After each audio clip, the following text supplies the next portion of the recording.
Everybody joining me first up on the podcast this week. We're talking to Florida Gators, previewing the Gators. Old friend David Waters. You check him out on the Gators Breakdown podcast. And David talked off air. We hadn't done this in a while, but it's glad to see you. Glad to talk to you. I'm looking forward to previewing the Gators with you. Yeah, man. Exciting time for Billy Napier in year two. Got that opener versus Utah, of course, like they had last year. So Gator fans are trying to see, that game one they can replicate, and it actually might mean a little more something if he pulls off the upset again and maybe lead to more wins than it did last year. Yeah. How much are you excited that it's going to be Thursday night football when they kick that one off? Not like put it. If there were a lot, remember last year, and there were so many week one good games, I would have had no problem if it was Thursday night last year. Now, granted, it was in the swamp, so I would have wanted it on a Saturday. But this year, I'm kind of more perturbed by it because there's not this week one slate this year is not all that great. And I would have been like, okay, I'm eager to watch football anyway. So that opening Thursday night, I'll watch McNeese State versus whoever. It doesn't matter. But the slate's kind of weak this year, so I would have preferred this game to be on a Saturday instead of Thursday. But that's kind of just probably a minor gripe about it, just because the overall schedule of college football not great in week one. So I'd prefer it Saturday, but you know what? We'll take it on Thursday. Yeah, and no offense to anybody in the Carolinas, but South Carolina and North Carolina, that's where game day is going to be at for their neutral site games. So that's kind of an idea where we are week one. So yeah, the biggest game is Sunday, and Notre Dame and FSU and LSU. So you missed that game being on a Saturday. So of course, I think that's where they would probably like to be, but that game being a Sunday kind of throws a wrench in the plans. Yeah, absolutely. I see still got the Brian Kelly Notre Dame. Yeah, exactly. There you go. There's the connection. But with Florida, let's look back at 2022 real quickly. I won't spend too much time on this. Of course, last year, 6 and 7 season, Anthony Richardson of all of it. I mean, he was the big talking point all year with them. But now, that year, the bowl game, it was what it was. I mean, we know there what you don't even really need to talk about that. But just going from that season and now going through the spring, now going into year two, Billy Napier, where do you see Florida at?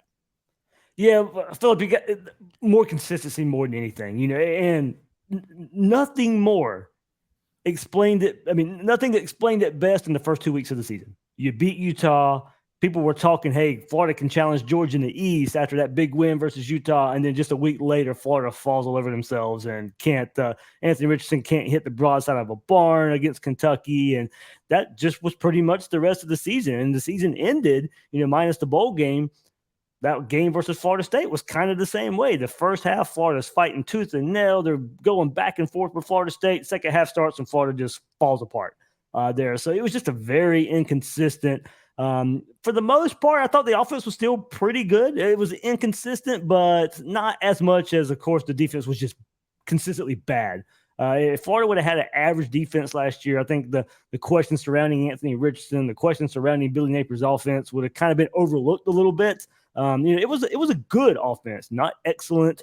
Could have been a little more consistent, but I think when you pair it with that defense, that's where the issues came in for Florida. It wasn't enough to make up for a bad defense. So, and I thought it would be. I thought Anthony Richardson would be what we got versus Utah. I thought we would get that each and every week, but we didn't get that. I don't think Billy Napier knew what he was getting from Richardson play to play, drive to drive, game to game. But for the most part, it was enough. But not enough to make up for a bad defense. So now Austin Armstrong comes in from Southern Miss, a little bit of a cup of coffee at Bama as linebackers coach, and he gets the defensive coordinator job to take over for Patrick Toney. And that's the big thing I think most people, besides the quarterback position, going from Anthony Richardson to Graham Mertz, is can Florida finally get something on defense? Yeah, you mentioned the quarterback, so I want to keep this question separate from the quarterbacks. Just okay. And you may have just answered my question outside of quarterback, because you still see it's Graham Mertz and it's Jack Miller in the competition.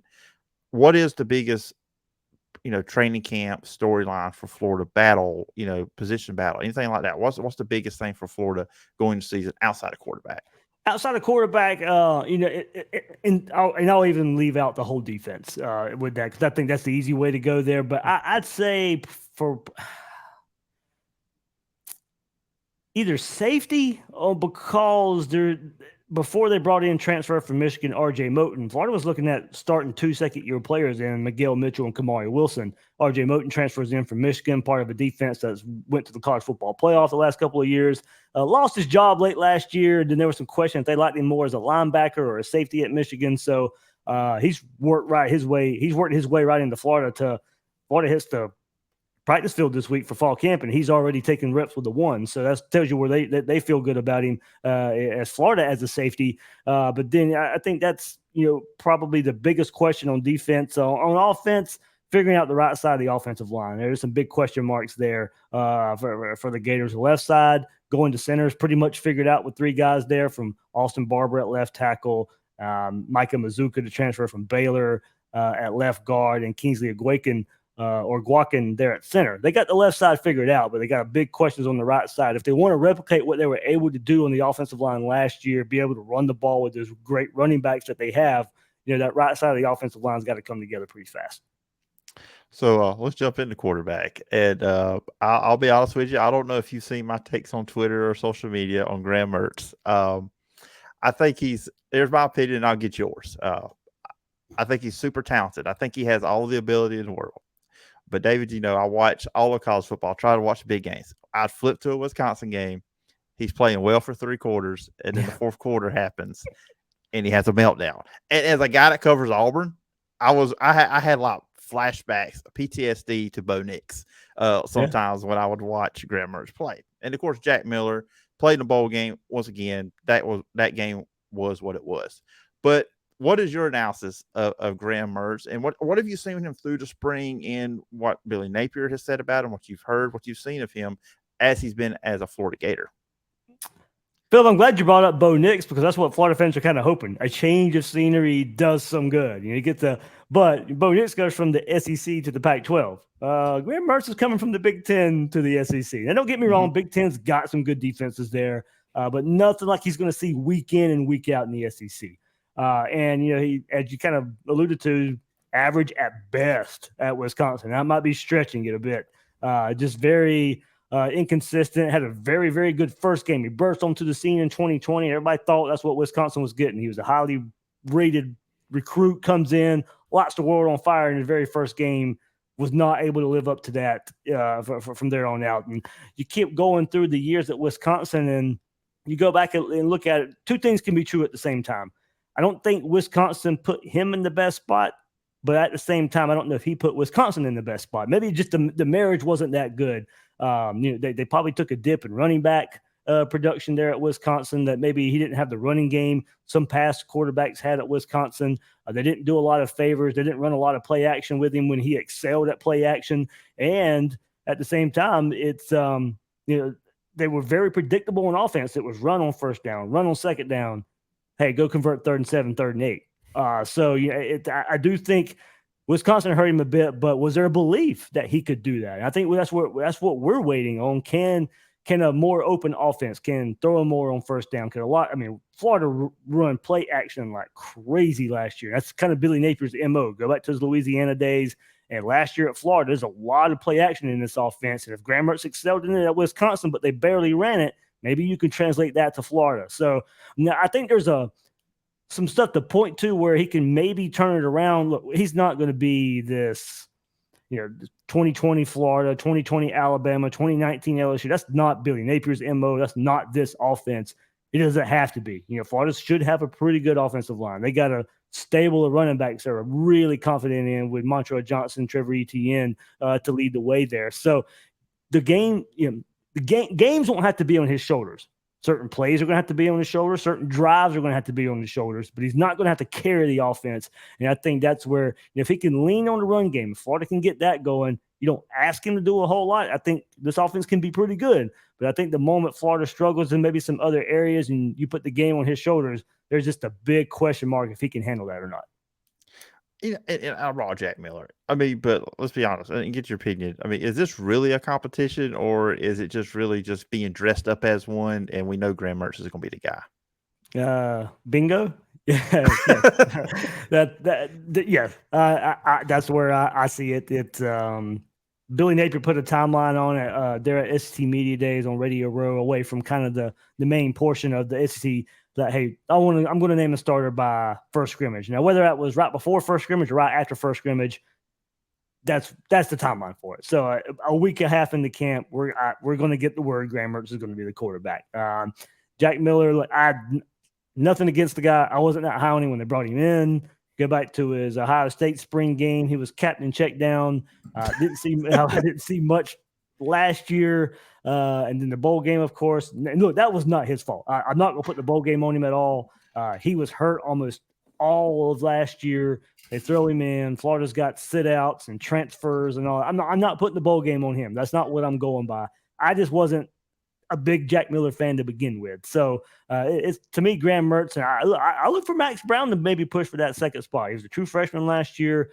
He was committed to Jim McElwain and his squad at Central Michigan before he flipped to Florida. And look, Jim McElwain, if Gator fans know one thing, he went and identified Kyle Trask, and we saw what that ended up doing for Florida. So maybe down the road, Max Brown can prove that maybe he can be the backup to Graham Mertz coming up in this 2023 season. There you go. I did not think we was going to get a Jim McElwain reference here on the show, unless no, I ain't gonna go there. I'm not gonna say anything about a boat. No, I ain't gonna say that. I'm not gonna go there. Oh, Shark Week just happened, right? Yeah, there you go. There you go. You said it, not me. I was withholding. I was holding back. I was trying to dial back a little bit of sarcasm all here on the show today. And so you mentioned the running backs. You know, probably one of the best running back duos in the SEC, maybe even the country. You got running backs combined 16 touchdowns last year, over 1,500 yards. You mentioned Montreal Johnson and Trevor Etienne.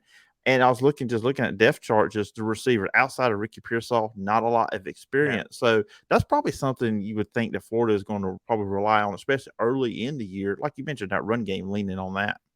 Yeah, absolutely. Because you got Ricky Pearsall coming back, and there's just not a lot proven besides him at the wide receiver spot. And they got guys who've been on the roster. Caleb Douglas had a big game. Even though Florida lost the game, he had to step up versus Vanderbilt last year because the wide receiver spot got decimated by injuries. You had a true freshman, Caleb Douglas, out there leading the way, and he had to. It didn't equate to a win for Florida, but at least he showed some ability. He's packed on some pounds this year. I expect him to, compete for, an outside spot there at receiver. But Phillip, it's about a lot of these. Marcus Burke is another guy that's been on the roster. We're kind of excited to see what he can do. But it's been about these freshmen that are coming in this year that I expect one of them by season's end to at least be a household name for Florida fans and maybe even SEC. But you got Aiden Mizell, Andy Jean, and Eugene Wilson, three speedster guys, three playmaking guys that Florida brought in this last recruiting class. And look, I think one of those guys are going to have to step up, I think, for this offense if it wants to take off. Eugene Wilson, a little hampered. He didn't take part in spring. He was a summer enrollee, a little slow start to fall camp because of a hamstring issue. But on the second day, we could finally see him running routes with his teammates instead of being off to his side. Andy Jean, Aiden Mizell took part in spring practice, and I do expect those guys to be some major contributors in this passing game. If Florida can throw the ball 30 times a game, I think you're going to see that these true freshmen are going to be part of that. Let's flip over on the defense side, and you brought up Austin Armstrong coming in. Like you said, a cup of coffee there in Tuscaloosa. Last year was Southern Miss. I was looking up; they were number one in the Sun Belt at getting to the quarterback, which for me is impressive because I'm not far from Troy, and I know what the Troy Trojans had on that side of the ball. So that was impressive. And it seemed like just reading some comments and just reading the preview magazine and stuff like that, it seems like he is going to come with a more aggressive defense than what Patrick Toney had.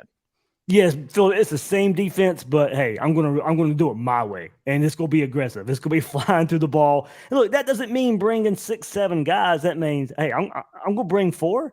You don't know which 4. It's those simulated pressures, it's those creepers that are kind of the catchphrases in a Kirby Smart defense, a Nick Saban defense. That's just kind of the hot defense right now, but that's what he's going to do. And we saw it in the spring game. I give Billy Napier a whole lot of credit in the spring game for not calling the dogs off, and letting the defense just kind of go out there, pin their ears back. And Florida's offensive line was playing true freshmen and playing a whole lot of backups because they were beat up in the spring. But Billy Napier's like, no, defense, bring it. We're going to let Austin Armstrong call the way he's going to call the game. And we saw that in the spring game, and hopefully that translates there for Florida. But yeah, it's going to be a lot of same defense, but a lot more aggressive in coverage, a lot of disguises of where blitzes are.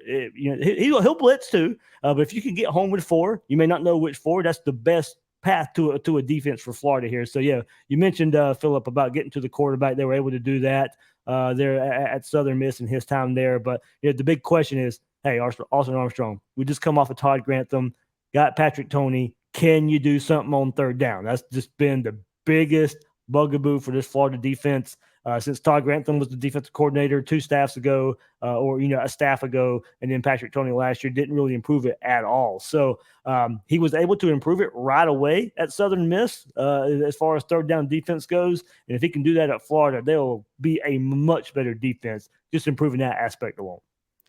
And up front, getting into the quarterback. Now, you cover this team. You say this player's name all the time. So I'm just going to go with his first name, Princely. 4.5 sacks last year, and they bring in transfers, Cam Jackson and Caleb Banks also as well. And linebacker, Shamar James, I think he had 2 sacks last year. So are those the guys you would expect to be the main guys getting to the quarterback? Or there's maybe some guys, maybe the national audience doesn't know, but the people who are around Florida all the time talk about? Yeah, I had him on the podcast actually a couple of weeks ago. So Princely Me Ellen. There you go. So he's gonna let the guy that covers the team say the name, not me, not let me butcher it. Yeah, SEC Media Days, he was labeled a third teamer, and he's changing positions. And now he played it a little bit, but he's transformed his body to be even more effective edge rusher. And he was more of a defensive end, but now he's going to be that edge rusher. He's going to be your main stalwart at getting to the quarterback for this Florida Gator defense. But Austin Armstrong spoke to the media right before fall camp started, and music to Gator fans' ears. Look, I know it doesn't make a whole lot of sense from outside of Gainesville that Florida could lose Jervon Dexter, but be better up front. And that's because of the experience those guys got last year and bringing in the transfers. And he went through a list. He went through Desmond Watson, Cam Jackson, Caleb Banks, Chris McClellan, Tyreek Sapp, Jamari Lyons, Will Norman. Then he goes on to say, we got 7 guys to play 2 spots. Florida's a lot deeper up front than they have been. And that screams a lot more success for this Florida defense. I mean, they had guys playing out of position just because they didn't have enough bodies. Jervon Dexter had to play inside. He had to play outside. He had to play 60 snaps a game. He was worn out by the time the third, fourth quarter got around. Florida's a lot deeper there. And Cam Jackson, the transfer from Memphis, he's got, I think by season's end, maybe even halfway through the season, you go back and hey, who's this guy? I think, their NFL scouts are kind of watching him. What can he do in the SEC? It kind of reminds me of Osiris Torrance a little bit. Billy Napier's offensive lineman that he brought from Louisiana. It was the question. Yeah, we know what he can do in the Sun Belt, but can he translate that to the SEC? I think we're going to look at Cam Jackson much of the same way before the season's over with. Played a little lower competition, gets to the SEC, and then becomes and is able to replicate that production at a higher level. And finally, just looking at the schedule, just kind of expectations. And it seems like this year, Florida, the expectations aren't as high as, you normally would see with Florida, with the national media. If you look at the preseason magazine, we talked about opening Utah. You got Mini State. That Tennessee game, look, Tennessee has struggled in Gainesville. So I think a lot of people just say what Tennessee was last year in Florida's record. Say, hey, that's just been a struggle for Tennessee going to Gainesville. Charlotte, at Kentucky, Vandy. Then you got the second half at South Carolina, the Georgia game. Home at Arkansas, road at LSU, at Missouri, and you close up at home with Florida State.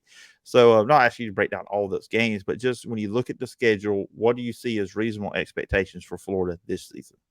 Phillip, Florida's got to get over that 6-6 hump. Been 6-6 the last 2 years in the regular season. It's time to at least get to 7-5. And then if you start setting benchmarks past that, hey, if you get to 7-5, it's also time to beat a rival. I mean, you went 0-4 last year versus Tennessee, LSU, Georgia, and FSU. Billy Napier, in year 2, you got to get one of those guys. As you mentioned, Tennessee coming to the swamp right there. Georgia and Jacksonville. Look, I know probably not going to happen. Can you give them a dogfight in Jacksonville at least? Make them work for it a little bit more.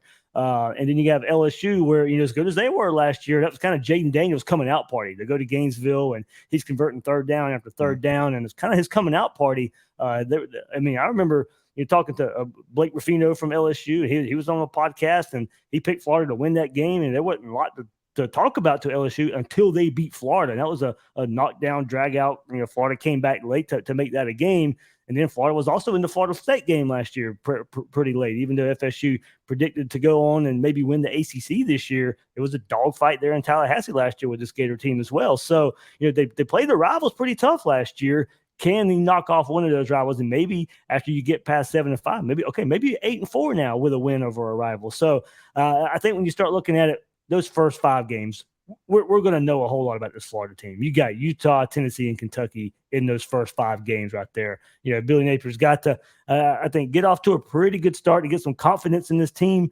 It's going to be tough. We'll see Cam Rising's availability, and he's fighting through an ACL that he messed up in the Rose Bowl there, and he's going to be limited starting fall camp. So maybe Florida catches a break a little bit, and you'll catch a win any way you can. But that's one early storyline to watch out for. But yeah, those first few big games of the season, we're going to know where this team's kind of headed.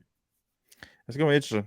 It's obviously going to be fun, and I always look forward to that Tennessee game because, like I said, in games when they have struggled, that has not been a happy place for Tennessee in a long time. But it's going to be fun. It'll wait for the season. And David, this has been fun. Glad having you back on the show. Good talking all things Florida Gators football with you. But where can the listeners and the viewers follow you online if they want to check out your work? Yeah, Twitter, X, whatever you want to call it, at GatorDave_SEC, and YouTube as well. You can follow me on your favorite podcast platform. But yeah, that video version on YouTube. We're deep into it right now with fall camp around, football season right around the corner. So multiple episodes a week of the Gators Breakdown. Oh yeah, it is right around the corner. It's going to jump on us and be here right before we know it. But anyways, David, appreciate the time, and I look forward to doing this again sometime down the road. All right, Phil, thanks for having me, man.